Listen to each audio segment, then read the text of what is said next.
ایک دفعہ ایک شخص ایک عورت کو اس کی مرضی سے اس کے گھر سے بھگا لے گیا۔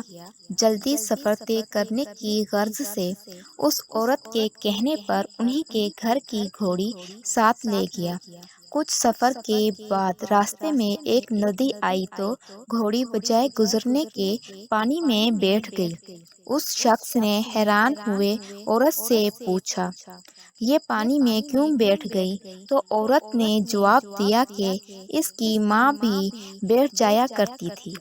اس شخص نے بڑی دانشمندی سے فیصلہ لیتے ہوئے اس عورت کو ان کی گھوڑی سمیت واپس چھوڑ آیا۔